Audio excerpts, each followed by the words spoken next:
নমস্কার।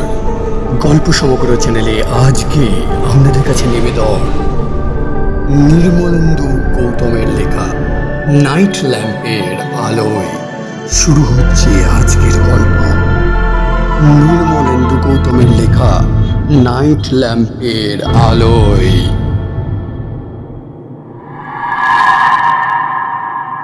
বলতে গেলে শেষ মুহূর্তে টেলিফোন এলো পশুপতিবাবুর। বাড়ি থেকে বেরোবার সময় হঠাৎ পড়ে গিয়ে তার পাটা সম্ভবত ভেঙে গেছে। বড় ভাইপো তাকে হাসপাতালে নিয়ে যাচ্ছে। কাজেই কোনোভাবেই তিনি আর আসতে পারছেন না। কাউকে যে পাঠাবেন তার পরিবর্তে সেটাও আর এই মুহূর্তে নয় সম্ভব তার পক্ষে। না, আর কিছুই করার নেই। অসহায়ভাবে মনে মনে কথাটা ভাবলেন ভুবনবাবু। বেরোবার সময় উল্টো দিকের বাড়ির প্রকাশবাবুকে অনুরোধ করে যেতে হবে বাড়িটা দেখবার জন্য।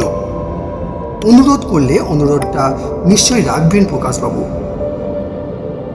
হাওড়া স্টেশন থেকে 7টায় ট্রেন। 5টা বাজতে এখন মিনিট 3 বাকি।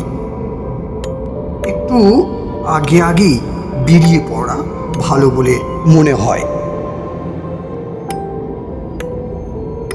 মনে মনে ভাবলেন ভুবনবাবু। মোড়ের কাছে গিয়ে একটা ট্যাক্সি ধরে হাওড়ায় পৌঁছতে অন্তত ঘন্টাখানেক সময় লাগবে।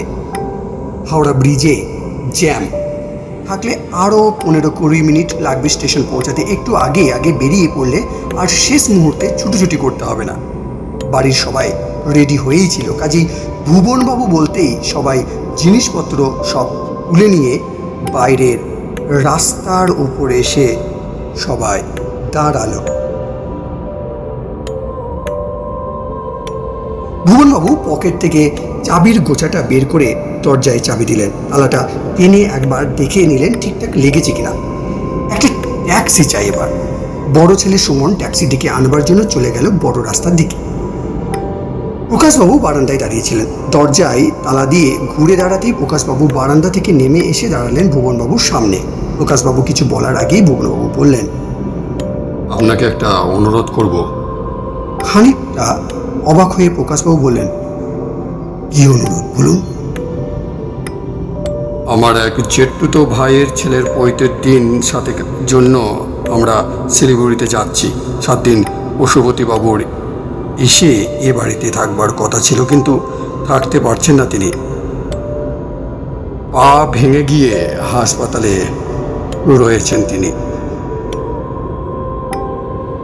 সেজন্য আপনাকে একটু দেখতে হবে বাড়িটাকে। বলতে বলতে 2 হাত জোর করলেন ভুবনবাবু। একে কি এর মধ্যে আপনার হাত জোর করবার আবার কি আছে? বলেছেন দেখব, হেসে বললেন প্রকাশবাবু। খুশি হলেন ভুবনবাবু, নিশ্চিন্তেও হলেন। বললেন, আপনাকে একটা টেলিফোন নম্বর দিচ্ছি, কোনো দরকার হলে সঙ্গে সঙ্গে আমায় একটা টেলিফোন করে দেবেন। বলে পকেট থেকে একটা নোটবুক বের করে ভাইয়ের বাড়ির টেলিফোন নাম্বারটা তার একটা পাতায় লিখে পাতাটা ছেড়ে দিলেন প্রকাশবাবুকে। টেলিফোন নাম্বারটা একবার দেখে নিয়ে প্রকাশবাবু বললেন, ঠিক আছে ঠিক আছে। ভুবনবাবু বললেন, আমার টেলিফোন নম্বরটা আমার কাছেই আছে, আমিও আপনাকে টেলিফোন করব রাতের দিকে।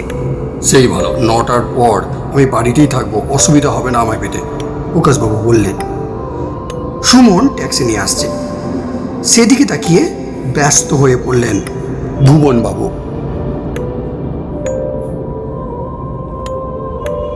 বাড়ির সামনেই ট্যাক্সিটা ঘুরিয়ে নিল ড্রাইভার।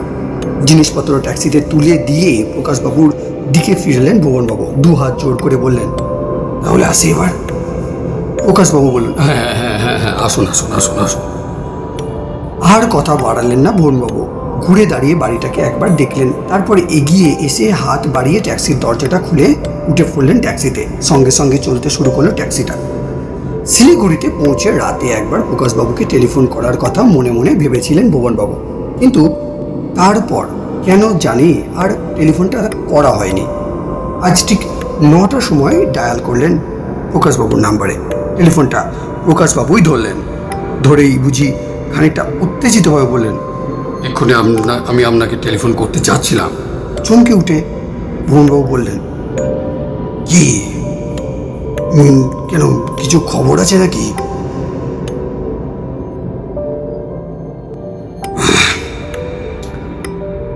আছে আছে আছে বলে দু মুহূর্ত বুঝিয়ে মনে মনে গুছিয়ে নিয়ে এক নিঃশ্বাসে পুরো ব্যাপারটা ভুবনবাবুকে বলে ফেললেন প্রকাশবাবু। ভোরের দিকে ভুবনবাবু বাড়ির সামনে ভয়ঙ্কর একটা চিৎকার শুনে কি ঘটেছে দেখতে ছুটে বেরিয়ে এসেছিল। ওরা সবাই এসেই দেখতে পেয়েছিল প্রায় দলা পাকিয়ে পড়ে থাকে একটা লোককে। ভুবনবাবুর দরজার সামনে এসে পড়েছিল, কিছুতেই উঠতে পারছিল না লোকটি। কেউ যেন তার হাত পা ভেঙে ছুঁড়ে দিয়েছে তাকে। তার মুখের দিকে তাকিয়ে মনে হচ্ছিল ভয়ঙ্কর কিছু একটা দেখেছে সে। অনেক চেষ্টা করে লোকটির কাছ থেকে জানা গেছে সে ভুবনবাবুর ঘরের তালা ভেঙে ঢুকবার জন্য পা বাড়াতে ভেতরে থেকে কে একজন বেরিয়ে এসেছিল। ঘুরে ছুটে পালাবার আগেই সে তাকে তুলে নিয়েছিল দু হাতে, তারপর দু হাতে তাকে ঘোরাতে ঘোরাতে শূন্যে ছুঁড়ে দিয়েছিল। প্রায় 1 তলার সমান উঠে গিয়েছিল সে। নিচে আছড়ে পড়ে তার হাত পা ভেঙে গিয়েছিল সবাই। মানে অবশিষ্ট বলতে আর কিছু সেরকম ছিল না।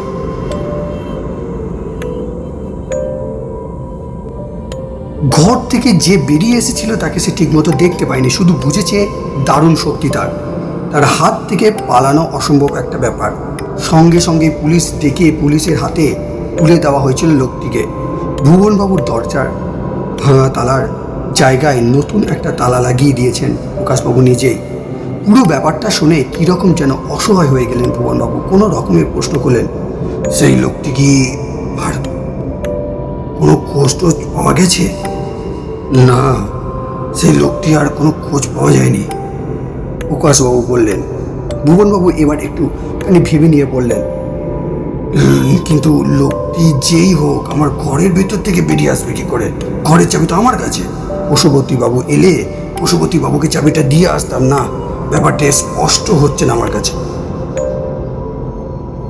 মনে হয় আপনার ঘরের তালা যে লোকটি ভেঙেছে সে লোকটি বোধহয় ভয়ই দেখতে ভুলে গেছে, ভুল করেছে, প্রকাশবাবু বললেন।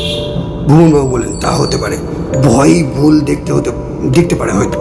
যাকে বাড়ির সবাইকে এখানে রেখে আমি কাল রওনা দিচ্ছি। এরকম একটা খবর পাওয়ার পর আমি আর এখানে থাকতে পারছি না।